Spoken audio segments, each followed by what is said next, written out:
자, 오늘 말씀은 여러분들이 2022년이라고 했지만 어쨌든 여러분들이 평생 살아가시면서 믿음 안에서 신앙생활을 하고 있다면 이 말씀은 꼭 붙잡고 계셔야 돼요. 할렐루야. 그러니까 귀를 쫑긋 세우시고 말씀을 잘 붙잡으셔서 내가 이렇게 신앙생활을 해야 되겠다라는 그런 말씀이니까 여러분들이 꼭 기억해 주시기를 바랍니다. 여러분 정말 하나님이 기뻐하시는 성도, 정말 하나님이 기뻐하시는 교회가 어떤 교회일까요? 어떤 교회? 여러분 우리는 그리스도인으로서 또 주님의 몸된 교회로서 어떤 그리스도인이 되고 어떤 교회가 되어야 될까요? 여러분 이게 참 중요한 문제다라는 거예요. 한번 말씀을 들어보시기 바랍니다. 어떤 사람이 주먹으로 예를 들어서 저를 빡 때렸어요. 그래서 제 오른쪽 눈에 상처가 났어요. 여러분 그러면 떠오르는 이 성경 구절이 있죠? 성경 구절? 자, 말씀 하나만 보여주세요. 자, 세번역입니다. 읽어봅니다. 시작. 부러뜨린 것은 부러뜨린 것으로, 눈은 눈으로, 이는 이로 갚아라. 상처를 입힌 사람은 자기도 그만큼 상처를 받아야 한다. 내 눈이 상처를 입었어. 눈은 눈으로, 이는 이로. 이렇게 떠오른단 말이죠. 그런데 이 말씀을 적용하려고 봤더니 상반되는 말씀이 또 하나가 있죠. 마태복음 5장 38, 39 읽어봅니다. 시작. 또 눈은 눈으로, 이는 이로 갚으라 하였다는 것을 너희가 들었으나 나는 너희에게 이르노니 악한 자를 대적지 말라. 누구든지 내 오른편 뺨을 치거든 왼편도 돌려대며. 아멘.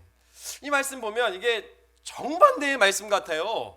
아니 눈은 눈으로 한번 갚아주려고 했더니 예수님 말씀하시기를 그러나 오른편 맞았으면 왼편도 돌려대라. 그러면 하나 맞았으니까 왼편 남았는데요. 이렇게 해야 되는 건가? 눈은 눈으로 갚아야 되는 건가?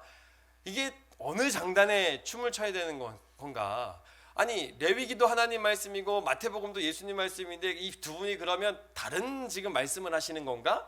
오해가 되고 우리 성도님들이 좀 헷갈려 하실 수도 있다라는 거죠. 여러분 그런데 사실은 이 말씀은 다른 뜻이 아니에요. 전혀 다른 말씀이 아니다라는 거예요. 정독만 해봐도 알 수 있는 거예요. 자, 마태복음 5장 요 말씀 다시 한번 보세요. 누구를 향한 말씀인지 다시 한번 읽어보세요. 시작. 또 눈은 눈으로, 이는 이로 갚으라 하였다는 것을 너희가 들었으나 나는 너희에게 이르노니 악한 자를 대적지 말라. 누구든지 내 오른편 뺨을 치거든 왼편도 돌려대며. 아멘. 자, 여러분 이게 누구를 향한 말씀이죠? 때린 사람 가해자인가요? 맞은 사람 피해자인가요? 아니면 두 가해자 피해자 모두에게 하신 말씀인가요?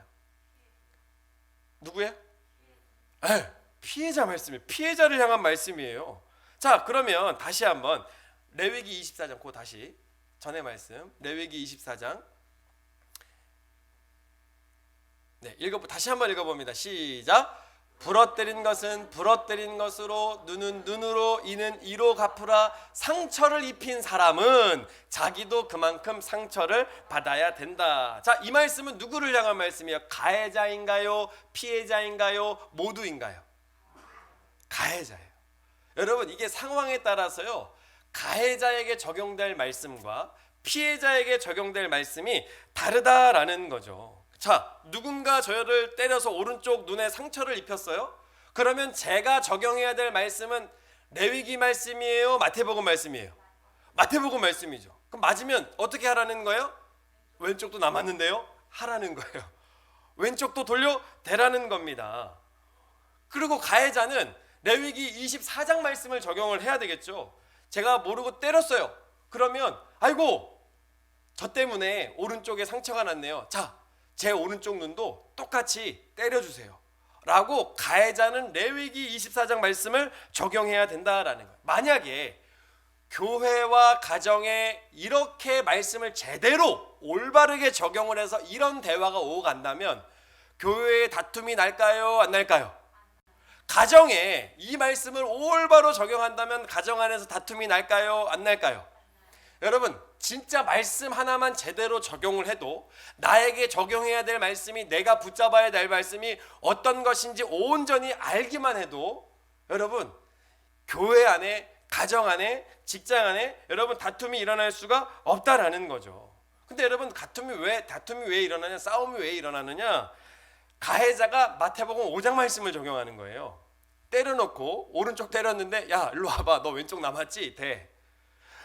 피해자가 레위기 말씀을 적용하는 거예요.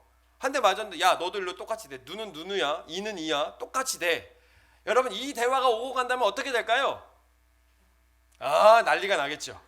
교회 난리 나죠. 가정 난리 나죠. 아무튼 말씀을 반대로 적용하고 올바르게 적용하지 못하기 때문에 문제가 생긴다라는 거예요. 여러분 하나님 말씀을 우리 가운데 진짜 똑바로만 적용해도요, 우리가 서로 사랑하지 않고는요 견딜 수가 없어요. 할렐루야. 하나님 말씀만 제대로 적용해도 우리가 서로 섬기지 않고는 견딜 수가 없다라는 거예요. 근데 오늘날 많은 성도와 많은 교회들이 정말 우리가 하나님을 믿는다고 하면서 말씀을 자기 멋대로 갖다 붙이는 거죠. 자기 멋대로, 자기 마음대로 이 말씀 갖다가 붙인다라는 거예요. 그게 또 이단으로 되는 거죠. 여러분 성경은 지금 우리의 삶에서 있어서 우리가 살아가는 삶의 모습과는 정반대로 살아가라고 지금 얘기하고 있는 거예요. 적용해야 될 말씀을 니들 마음대로가 아니라 진짜 상황에 따라서 하나님이 주시는 말씀이 있다라는 거예요. 이게 바로 하나님이 우리 가운데 주신 율법이고, 율법의 정신은요 사랑입니다. 하나님이 우리 가운데 주신 이 계명의 정신은 사랑이에요. 제가 지난주에도 말씀드렸지만 그 언약을 딱 맺고 종주권 조약을 딱 맺고 나서 하나님이 우리 가운데 이 계약 맺고 나서 하나님이 이익되는 게 있나요? 우리가 말씀 더 지킨다고 하나님의 빛이 더 찬란해지나요? 아니에요. 신명기 말씀에 보면 모든 말씀은 네 행복을 위해서 주셨다라는 거예요. 할렐루야. 그러니까 여러분 우리가 바로 알아야 된다라는 거예요. 자 보세요. 가정에게도 주시는 성경 말씀이 딱 있죠. 골로새서 네, 읽어봅니다. 시작. 아내들아 남편에게 복종하라. 이는 주 안에서 마땅하니라. 남편들아 아내를 사랑하며 괴롭게 하지 말라. 자녀들아 모든 일에 부모에게 순종하라. 이는 주 안에서 기쁘게 하는 것이니라. 아비들아 너희 자녀를 경록해 말지니 낙심할까 함이라. 아멘. 자 가정에게도요 각각 아내 된 자에게, 남편 된 자에게, 자녀 된 자에게, 부모 된 자에게 주시는 말씀이 다 있어요. 이걸 그냥 자기에게만 적용하면 가정에 다툼이 일어날까요? 안 일어날까요? 안 나죠. 그런데 이 말씀을 아내들은 남편들을 향하여 왜 안 사랑해? 왜 괴롭게 해? 똑바로 해. 이렇게 얘기하고, 남편들은 아내들에게 복종하래잖아. 왜 복종하래? 여러분 서로 주신 말씀을 자꾸 상대방에게 적용시키려고 하다 보니까 문제가 생긴다 이거예요.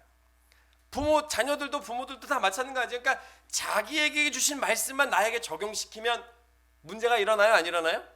안 일어나요.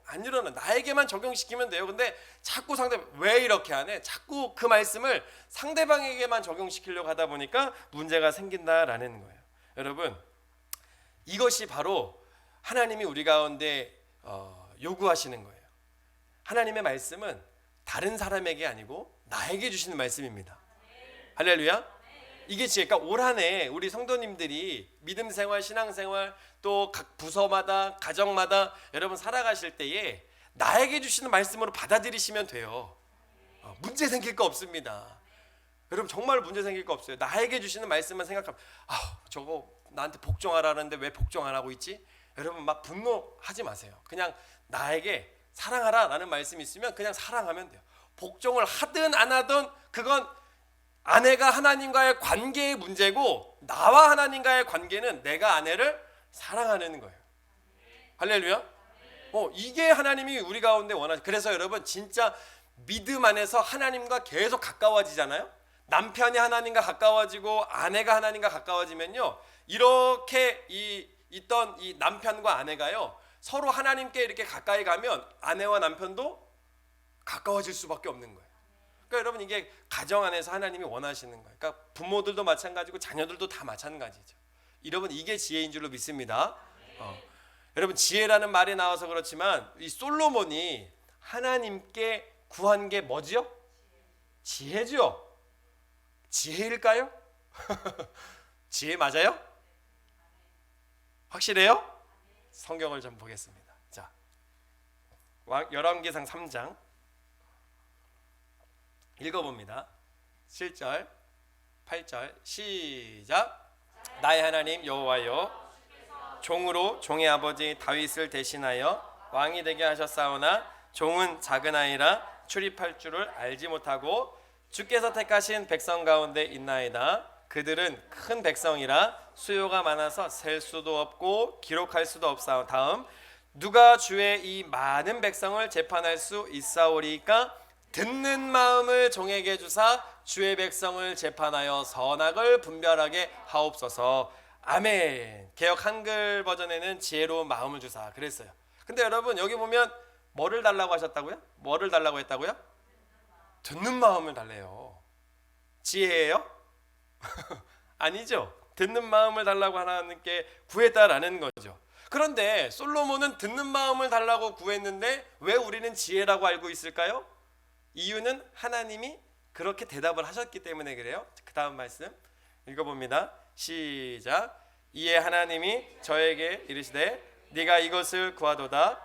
자기를 위하여 수고 아니하고 부도 구하지 아니하며 자기의 원수의 생명 멸하기도 구하지 아니하고 오직 송사를 듣고 분별하는 지혜를 구하였사온즉. 아멘. 하나님이 솔로몬이 듣는 마음을 구했는데 하나님이 보실 때 이 솔로몬이 지금 지혜를 구했다라고 하나님이 말씀하신다라는 거예요.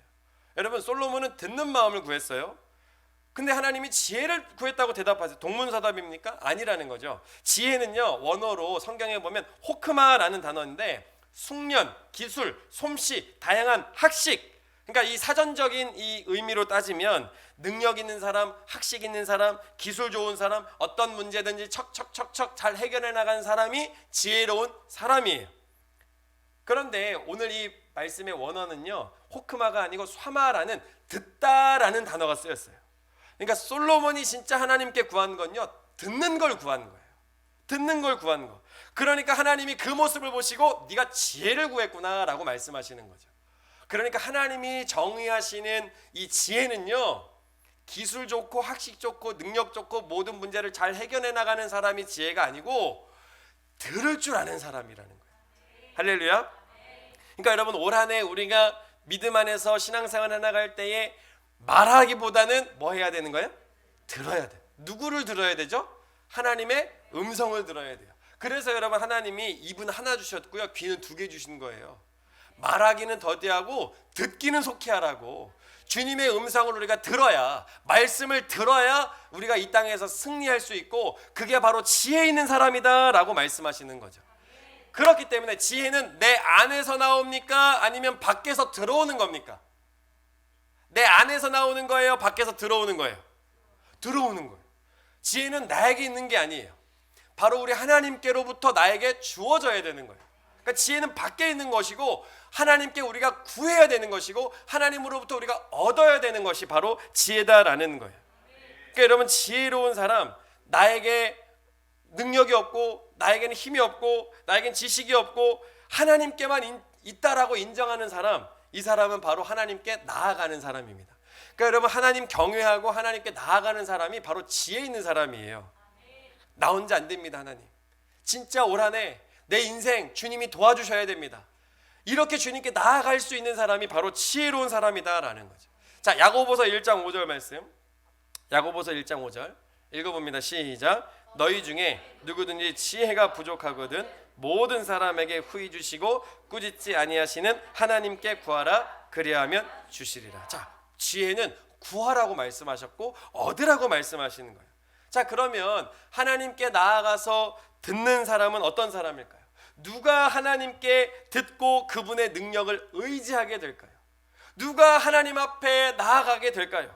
여러분 성경은 지혜의 근본이요 지혜의 시작을 이렇게 얘기하고 있습니다. 시편 111편 10절 읽어봅니다. 시작. 여호와를 경외함이 곧 지혜의 근본이라. 아멘. 여호와를 경외함이. 자, 잠언 1장 7절 말씀 읽어봅니다. 시작. 여호와를 경외하는 것이 지식의 근본이오늘. 잠언 9장 10절 말씀 시작. 여호와를 경외하는 것이 지혜의 근본이요. 아멘. 그러니까 우리 하나님을 계속해서 경외하는 거, 바로 하나님 앞에 나아가는 거, 하나님 앞에 예배하고 기도하고 하나님께 나아가고 하나님께 자꾸 찾고 하나님의 얼굴을 구하고 하나님 앞에 자꾸 무릎 꿇고 나아가는 이 사람, 여러분 그 사람이 바로 지혜를 구하고 있는 사람이고 하나님으로부터 지혜를 얻을 수 있는 사람이다라는 거죠. 여러분 이런 듣는 마음이 우리에게 있기를 주의 이름으로 축복합니다. 그러니까 여러분 우리가 이 땅 가운데 살아가면서 신앙생활하면서 특별히 가정 안에 교회 안에 여러분 들으려고 해보세요. 다툼이 일어날까요? 안 일어나요. 싸움이 일어날까요? 안 일어나요. 근데 여러분 왜 다툼과 싸움의 어떤 그 일어나는 모습들을 보면 들으려고 하지 않아요. 내가 말하려고 해서 그래요. 그러니까 듣는 마음이 없기 때문에 지혜가 없기 때문에 문제가 생기더라라는 거예요. 자, 우리 성도님들 가정 안에서 지혜자가 되길 바랍니다. 교회 안에서 지혜자가 되길 바랍니다. 꼭 그렇게 되어야 된다라는 거죠. 그리고 하나님께서 오늘 이 본문을 통해서 우리 가운데 이제 하시는 말씀이 또 있습니다. 한번 말씀을 다시 한번 볼까요? 자, 다시 한번 볼까요? 오늘 로마서 12장 말씀, 이건 성경을 좀 보시고, 이게요 우리 하나님께서 예수님과 교회에 관하여 관계, 특별히 예수님과 그리스도인과의 관계를 특별하게 이렇게 말씀하시는데, 예수님은 골로새서 말씀해 봤더니 교회의 머리 되시고, 에베소서 말씀을 봤더니 교회는 예수님의 몸이 되시고 라는 말씀들이 있습니다. 그것을 우리가 염두하고 오늘 말씀을 다시 한번 읽어보겠습니다. 다시 시작. 내게 주신 은혜로 말미암아 너희 중 각 사람에게 말하노니 마땅히 생각할 그 이상의 생각을 품지 말고 오직 하나님께서 각 사람에게 나눠주신 믿음의 분량대로 지혜롭게 생각하라. 우리가 한 몸에 많은 지체를 가졌으나 모든 지체가 같은 직분을 가진 것이 아니니 이와 같이 우리 많은 사람이 그리스도 안에서 한 몸이 되어 서로 지체가 되었느니라. 우리에게 주신 은혜대로 받은 은사가 각각 다르니 혹 예언이면 믿음의 분수대로, 혹 섬기는 일이면 섬기는 일로, 혹 가르치는 자면 가르치는 일로, 혹 권위하는 자면 권위하는 일로, 구제하는 자는 성실함으로, 다스리는 자는 부지런함으로, 긍휼을 베푸는 자는 즐거움으로 할 것이니라. 아멘. 자, 여기 보면 7가지 은사가 나오죠. 예언, 섬김, 가르침, 권위, 구제, 다스림, 긍휼이라는 이런 은사들이 나옵니다. 여러분 이런 은사 중에서 가장 중요한 은사가 여러분들은 어떤 것이라고 생각하시죠? 이 중에서 그래도 제일 중요하고 제일 좋은 은사 뭘까요? 네? 여러분들은 뭐라고 생각하십니까? 예를 들어서 이제 저를 보세요. 자, 저를 보세요. 예를 들어서 이제 우리 세연교회 우리 성도님들과 함께 이렇게 식당을 이렇게 딱 갔어요. 식당을 딱 갔는데 식탁을 이렇게 성도님들이 다 앉아 있는데 종업원이 이렇게 이제 음식을 이렇게 막 들고 오다가 갑자기 발을 헛디뎌 가지고 음식을 쏟아버린 거야. 음식 쏟고 물 막 국물 튀기고 막 옷 묻고 바닥 난장판, 식탁 난장판 막 이렇게 막 난리가 난 거예요. 여러분 삽시간에 이 식당이 아수라장이 돼 버렸습니다. 이럴 때 각각의 은사를 가진 사람들이 어떻게 반응할지를 한번 생각해 보세요. 자, 예언의 은사를 가진 사람 어떻게 얘기할까요? 아이고 어쩐지 내가 다 그럴 것 같더라니. 어째 들고 오는 폼이 딱 흘리게 생겼어. 내가 그럴 것 같더라. 예언도 아니에요 이거는. 아무튼 이 예언의 은사는 그런 생각을 하죠. 그런 말을 하겠죠. 자, 섬김의 은사를 가진 사람. 섬김의 은사. 당장 쓰레받기나 막 대걸레를 가지고 와가지고서 막 이렇게 막 갖다가 막 치웁니다. 자, 가르치는 은사를 가진 사람. 실수한 종업원을 막 이렇게 불러내서 음식 나를 때는 말이야 30도 각도로 해야 되고 그렇게 너무 많이 올리지 마. 네가 할 수 있는 만큼 올리고 이렇게 해야 돼. 그래서 막 종업원을 막 가르치죠. 교육을 하는 거죠. 자, 구제의 은사를 가진 사람. 그 못 먹게 되는 음식값의 막 절반을 자기가 부담하겠다고 막 이렇게 얘기할 수 있겠죠. 다스리는 은사를 가진 사람. 신속하게 이 모든 누구누구 다 혜인이 딱 저 박윤 선생님 이렇게 자 채연이 저렇게 막 해가지고서 막 일사불란하게 다 이렇게 하겠죠. 다스리는 은사. 자, 긍휼의 은사를 가진 사람. 이 모든 상황이 너무 마음이 아파. 눈물만 흘려요. 눈물만 흘려. 긍휼의 은사를 가진 사람이죠. 자, 여러분들은 이 상황에서 어떤 은사가 제일 필요하다고 생각을 하시죠? 섬기는 은사. 또 예언이나 이런 것도 나쁘게 얘기했다고 또 예언은 다스리는 거 막 이렇게 부정적으로 보시는 거 아닌지 모르겠네요. 자, 여러분들이 이런 상황 가운데 여러분은 어떻게 하실 것 같으세요? 그냥 생각해 보세요. 그냥 마음속으로 나는 이런 상황이면 어떻게 될까? 그게 여러분들이 가진 은사예요. 여러분 은사 테스트 받으러 가야 돼요? 안 가야 돼요? 은사 테스트 종료. 오늘 끝났어요. 은사 테스트 했어요. 여러분들이 생각하는 그게 여러분들이 하나님께서 여러분들에게 주신 은사입니다. 은사예요. 자, 그러면 여러분 만일 이렇게 식당 안에서 딱 갔는데 우리 성도님들이 다 갔는데 우리 성도님 다 긍휼의 은사를 가지고 있어. 한 사람도 빠짐없이 긍휼의 은사를 가지고 있어. 그럼 어떻게 될까요? 다 울어. 다 그냥 슬퍼. 너무 저 종업원이 안 됐어. 다 울어. 막 울음 바다가 될 겁니다. 울음 바다가. 자, 그럼 전부 다스리는 은사라면 어떻게 될까요? 우리 교회가 전부 다스리는 은사야. 그럼 어떻게 될까요? 다 시켜. 다 그냥 다 해. 야, 이거 해. 네가 하라고. 너가 하라고. 막 이렇게 다 싸우는 거예요. 자, 전부 예언의 은사면 어떻게 될까요? 상상이 되시죠? 여러분, 제가 예언에 대해서 말씀을 우리가 드렸지만 구약 선지서 17권 가운데 예언의 상황을 다 뽑아서 했더니 미래의 일을 얘기한다 그랬어요? 현재 일을 얘기한다 그랬어요? 현재 일이 더 많다고 말씀을 드렸죠? 그래서 현재 일을 책망하는 성격이 사실 예언이에요. 맡을 예, 예금 예자 할 때 그 맡을 예, 주신 맡은 말씀, 지금의 상황 속에서 맡겨주신 말씀, 그게 예언의 의미가 있는 겁니다. 그렇기 때문에 지금에 왜 이렇게 됐냐, 이 상황이 왜 이렇게 됐냐, 정확한 사실과 근거를 가지고 책망하는 성격이 예언이에요. 이 선지자들, 그래서 예언자라고 하기도 하죠. 그래서 선지자들, 예언자들이 미래의 것도 분명히 말씀하지만 이 모든 상황 가운데 왜 이렇게 됐는지에 대하여 책망하는 성격이 또 예언이기도 합니다.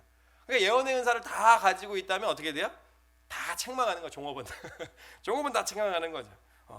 그런 상황 가운데 여러분, 우리가 뭐 섬김, 구제 다 마찬가지죠. 구제면 다 내가 내겠다고 막 밥 내가 내겠다고 뭐 하는 것이고, 섬김이면 다 같이 뭐 이렇게 하는 것이고. 여러분, 이런 상황 가운데 이 종업원의 입장에서 어떤 은사가 필요할까요? 어떤 은사가 필요할까요? 이 종업원의 입장에서 보면 다 필요하죠. 다 필요합니다. 여러분, 우리는 섬김만 필요할 것 같고 구제만 필요할 것 같지만 아니에요. 이 모든 문제를 해결해 나가는 그 모든 이 은사는요 다 필요해요. 할렐루야. 그러니까 우리는 어떻게 생각하냐면 저 사람 나랑 다르다는 이유로 비판하고 정죄한다라는 거예요. 자, 가르치는 은사. 어떤 사람이 종업원도 참 많이 놀랐는데 가르치는 은사를 가진 사람이 종업원을 막 가르치고 있어요. 그럼 우리는 어떻게 생각하죠? 아휴, 상황이 이런 상황인데 저 가르치고 앉았어. 이렇게 비판하겠죠. 또 긍휼의 은사를 가진 사람이 막 울고 있는데 우리는 이렇게 얘기하죠. 아니, 수습할 생각은 안 하고 아주 그냥 울고 자빠졌네. 아주 그냥 빨리 일어나서 뭘 치우든가 해야지 왜 앉아서 울고만 있는 거야 라고 비판하겠죠. 그죠? 여러분, 그러니까 우리는 나와 다른 은사를 가진 사람들, 다른 모습을 가진 사람들을 정죄하고 비판하기 바쁘다라는 거예요. 이게 운다고 해결될 일이야? 감정적으로 해결될 일이야? 그러니까 매사가 그 모양이지 라며 오히려 나무라죠. 여러분, 그러니까 우리가 이 땅에서 살아갈 때 이러한 태도를 갖는 거는요 잘못됐다라는 거예요. 그러니까 여러분, 우리 마음 가운데 어떻게 해야 되냐면 다 인정할 줄 알아야 돼요. 할렐루야. 그러니까 여러분, 우리가 각 부서가 있잖아요. 뭐 청년부, 뭐 여선교회, 우리 교회 다 마찬가지예요. 여러분, 은사가 다 똑같아요? 달라요? 다 똑같은 게 좋은 거예요? 다른 게 좋은 거예요? 다른 게 훨씬 좋은 거죠. 다른 게 모든 문제 가운데 한 가지 은사만 있으면요 이게 해결이 안 돼요. 어떤 사람은 가르쳐야 되고, 어떤 사람들은 예언해야 되고, 어떤 사람들은 선교해야 되고, 어떤 사람은 구제해야 되고, 여러분 각각 다 다르다라는 거예요. 그러니까 진짜 우리가 해야 될 건 뭐냐면 인정하는 거예요. 그 사람이 가지고 있는 은사를 존중할 줄 알아야 된다라는 거예요. 자, 그럼 우리 교회에 필요한 은사는 뭘까요? 예언일까요? 긍휼일까요? 섬김일까요? 구제일까요? 다스리는 걸까요? 가르치는 걸까요? 뭘까요? 아유, 잘 들으셨어요. 다 필요하죠. 다 모든 은사가 다 필요하다라는 거예요. 그러면 우리는 여러분 생각을 똑바로 해야 되죠. 아유, 저 사람만 없어도 참 교회 분위기 좋아질 텐데, 우리 이 부서에, 우리 기관에 저 사람만 없어도 우리 참 좋아질 텐데. 왜냐하면 저 사람은 맨날 비판하거든. 맨날 저 사람은 맨날 가르치려 들거든. 맨날 저 사람 울기만 하거든. 여러분 이런 생각 해야 돼요, 안 해야 돼요? 안 해야 돼요. 저 사람 없으면 우리 교회 진짜 성장하고 부흥할 텐데, 이런 생각 해야 돼요, 안 해야 돼요? 진짜 저 사람 없으면 우리 교회 완벽한 공동체가 되고 완벽한 교회가 될까요? 그렇지 않다라는 거죠. 여러분 예수님은요 우리 교회의 머리 되시고 각각 부르셨어요. 각각. 그리고 한 몸이 되게 하셨고 한 지체가 되게 하신 줄로 믿습니다. 여러분 오늘 이 말씀을 여러분 마음 가운데 완전히 새기셔야 돼요. 우리 교회가 앞으로 이런 모습과 서로 존중하고 정말 서로 인정하고 서로 사랑하는 모습을 반드시 가져야 될 줄로 믿습니다. 여러분 걸어갈 때 어떻게 걸어가야 돼요? 이렇게 걸어가요? 이렇게? 이렇게? 이렇게 걸은 사람 있어요, 없어요? 있으면 잘 돌봐드려야 돼요. 여러분 다 이렇게 오른팔 왼팔 이렇게 가죠. 오른팔 앞에 나가면 왼팔 뒤로 가고, 왼팔 앞으로 나가면 오른팔 뒤로 가고, 여러분 같은 방향이 아니고 다르게 움직인다라는 거예요. 왜 그렇게 움직이죠? 몸의 균형을 위해서 그래요. 각각 은사가 다 달라야 되는 이유도 균형을 위해서 그렇습니다. 다 인정하고 존중하고 섬겨야 되는 이 사랑해야 되는 이유도 여러분 균형을 위해서 그래요. 어떤 사람은 없으면 돼. 여러분 그렇지 않다라는 거죠. 여러분 우리가 정말 필요한 건요 모든 은사 그리고 모든 성도님들을 서로 인정하고 존중하는 것입니다. 그리스도의 몸을 이루는데 다 필요해요. 할렐루야. 그런 의미에서 보면 여러분 이 모든 은사들이 다 이게 중요한데, 제가 지금 말씀드리지 않은 한 가지 은사가 있죠. 이 모든 은사들 중에서도 가장 중요한 은사, 지금은 다 필요하다고 말씀드렸는데 이 모든 은사들의 핵심, 기본, 이 모든 은사들의 중심 뭘까요? 아유, 왜 이렇게 똑똑하세요? 사랑입니다. 사랑. 이 모든 은사들 가운데 핵심은요 사랑이에요. 사랑. 사랑으로 예언해야 되고요, 사랑으로 구제해야 되고, 사랑으로 가르쳐야 되고, 사랑으로 섬겨야 되고, 사랑으로 모든 것들을 다 가지고 있어야, 행해야, 사랑으로 이 중심 가운데서 행해야 정말로 하나님이 기뻐하시는 교회가 될 줄로 믿습니다. 여러분 정말 다스리는 가르치는 사람이 아무리 명쾌하게 문제를 딱 해결하는 대안을 딱 제시를 해도, 이런 상황 가운데 아무리 뛰어난 상황 판단력과 리더십을 딱 발휘하게 해도, 아무리 공감을 잘하고 또 위로하고 격려의 말솜씨가 굉장히 좋다고 해도 사랑이 없으면 전부 울리는 꽹과리와 같다라는 거죠. 여러분 저와 여러분들은 우리 예수님의 몸으로 부름받은 존재들인 줄로 믿습니다. 그러니까 예수님을 우리가 머리 삼고 한 몸 되었다. 손가락 하나 아프면 손가락만 아파요? 온몸이 아파요? 온몸이 아파요. 바로 이와 같은 것이다라는 거예요. 그래서 여러분 은사 중에 가장 으뜸되는 은사는요 사랑이에요. 사랑. 믿음, 소망, 사랑 다 있어야죠. 그 중에 근데 제일은 사랑이에요. 율법, 모든 율법 가운데 가장 중요한 핵심은 뭐예요? 사랑입니다. 율법사가 하나님 앞에 예수님 앞에 나와가지고 율법의 가장 큰 계명이 뭡니까? 하나님 마음, 목숨, 힘, 뜻 다해 사랑하고 네 이웃을 네 몸과 같이 사랑해라. 이것이 온 율법이요 선지자의 강령이라고 말씀하셨습니다. 그러니까 여러분 이 모든 은사 가운데 사랑이 없으면 그냥 다 울리는 꽹과리예요. 아무리 능력 좋고 믿음으로 막 죽은 자 살리고 홍해 가려고 해도 사랑 없으면 아무 소용 없어요. 그러니까 여러분 하나님께서 위에서 보실 때 정말 우리 성도님들의 이 온전한 성도의 삶, 교회의 모습, 바로 사랑이 넘치는 것인 줄로 믿습니다.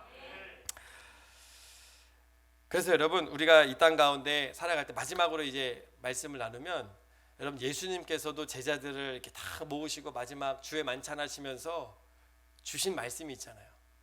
여러분 이 너희 중에 하나가 나를 팔리라라고 했을 때 제자들이요, 주여 내니까 이러다가 예수님께서 가룟 유다가 예수님께 주여 내니까라고 했을 때에 예수님 뭐라고 하시면 네가 말하였도다 그랬어요. 네가 말하였도다. 가서 네 할 일을 해라 그랬어요. 그 말을 들은 가룟 유다가요 밖으로 나갑니다. 밖으로 나가요. 그게 요한복음 13장에 기록되어 있어요.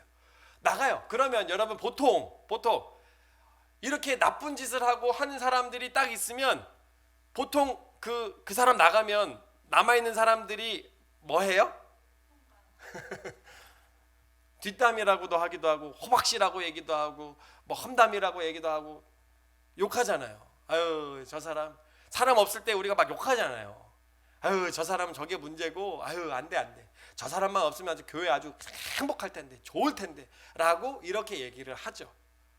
그런데 여러분 예수님이 가룟 유다가 딱 나가고 나서 가룟 유다에 험담을 했느냐? 야, 저 새끼 나쁜 새끼야. 나를 팔 놈이거든. 내가 십자가에 달려 죽잖아. 그럼 니네가 가서 쟤 좀 손 좀 봐. 이렇게 말씀하신 게 아니에요. 뭐라고 말씀을? 자 가룟 유다 나간 상황이에요. 자 마지막 예수님 말씀입니다. 요한복음 13장 34절 35절 읽어봅니다. 시작. 새 계명을 너희에게 주노니 서로 사랑하라. 내가 너희를 사랑한 것 같이 너희도 서로 사랑하라. 너희가 서로 사랑하면 이로써 모든 사람이 너희가 내 제자인 줄 알리라. 아멘. 할렐루야. 가룟 유다가 나가고 나서 예수님 뭐 하래요? 제자들끼리 사랑하라. 여러분 이 상황이 벌어질 걸 예수님이 알 거 아니에요. 가룟 유다가 예수님 팔 거 다른 제자들이 다 알 거 아닙니까? 얼마나 분노가 일어나고 얼마나 저 가룟 유다가 아주 죽이고 싶을 정도로 막 미움이 있겠습니까? 그런데 예수님이 미리 말씀하신 거예요. 미리 말씀하시는 거예요. 니들 서로 사랑해야 돼. 여러분 우리 가운데도 마찬가지예요. 우리 주님은 우리 가운데에서도 무슨 일이 일어날지 다 알고 계세요. 근데 그 일을 알려주시는 게 아니죠. 누가 이런 일하고 누가 저런 일하고 누가 실수하고 누가 잘못하고 누가 죄짓고 누가 아주 그냥 못된 짓하고 우리 주님은 다 알고 계시겠죠. 그걸 예언해 주시지 않아요. 알려주시지 않아요. 말씀해 주시는 건 뭐예요? 사랑해. 니네 서로 사랑해야 돼. 이 말씀하고 있는 거예요. 할렐루야. 그러니까 여러분 올 한 해도 그렇고 우리가 앞으로 믿음 생활하면서 정말 중요하고 붙잡아야 될 말씀은요 사랑입니다. 사랑이 없으면 아무것도 아니에요. 그러니까 그럼 사랑하고자 그럼 사랑해야지 그러면 감정이 막 생겨요? 안 생기죠. 그게 문제죠. 그럼 어떻게 해야 돼요? 하나님께 구해야 돼요. 그러니까 여러분 진짜 지혜로운 사람은요 모든 걸 주님께 나와서 구해야 돼요. 그러니까 하나님 돈 주세요, 뭐 아파트 평수 주세요, 좋은 차 주세요, 이거 구하지 말고요. 이건 진짜 하나님 나라를 위해서 의를 위해서 구하는 사람들은 그냥 다 하나님의 때에 은혜로 그냥 주시는 거고, 진짜 우리 가운데 필요한 건 뭐예요? 주님 사랑 주세요. 저 사람을 사랑할 수 있는, 우리 교회 성도들을 사랑할 수 있는, 이웃을 사랑할 수 있는, 우리 하나님을 사랑할 수 있는 사랑하는 마음을 주세요. 그러니까 여러분 우리 각 부서마다 정말로 이제 필요한 게 우리 부원들 사랑하게 해주세요. 우리 교회 성도들 사랑하게 해주세요. 이거 구해야 될 줄로 믿습니다. 그래서 저 위에서 보실 때 이로써 니들이 서로 사랑하면 너희가 내 제자인 줄 알리라. 진짜 제자가 되고 진짜 그리스도인이 되는 겁니다. 그러니까 여러분 사랑이 없는 사람들은 진짜 그리스도인이 아니다라는 거예요. 자, 말씀 정리하겠습니다. 그러니까 하나님이 올 한해도 우리 가운데 이제 말씀을 계속해서 강단을 통해서도 그렇고 성경을 통해서도 그렇고 계속 말씀을 주실 텐데 그 말씀 누구에게 적용해야 돼요? 나에게 적용해야 돼요. 가정에서 아내들에게 남편들에게 주시는 말씀이 각각 달라요. 아내들은 뭐 해야 돼요? 아내들은 뭐 해야 돼요? 복종해야 되죠. 이것만 복종하면 교회 가지 마, 기도하지 마, 예배 드리지 마, 이거 빼고는 다 복종하셔야 돼요. 진리를 지키는 것 외에는 다 복종하셔야 돼요. 그럼 남편들은 뭐 해야 돼요? 사랑해요. 복종을 할 때 사랑하고 복종을 안 할 때 안 사랑하고 이렇죠? 아니죠. 왜 남편들이 대답을 안 하는 거예요? 네? 뭘요? 복종을 하든 안 하든 여러분 사랑해야 돼요. 우리 자녀들 성원이, 준혁이 뭐 해야 돼요? 뭐 해야 돼요? 부모들에게 뭐 해야 돼요? 순종해야지. 모든 일에 순종하래요. 모든 일에. 우리 자녀들에게는 우리 하나님 믿는 믿음의 모습을 부모님께 순종하는 걸 통해서 배울 수 있는 거야. 우리 준혁이 성원이 알겠지? 아멘 크게 해야지. 엄마가 시원하지. 아멘 크게 해야지. 알겠지요? 여러분 이게 나에게 적용하면 돼요. 나에게. 두 번째로는 여러분 지혜는 어떤 거라고요? 내가 말하는 거예요? 듣는 거예요? 듣는 게 지혜입니다. 여러분 듣는 게 지혜. 들을 수 있어야 돼요.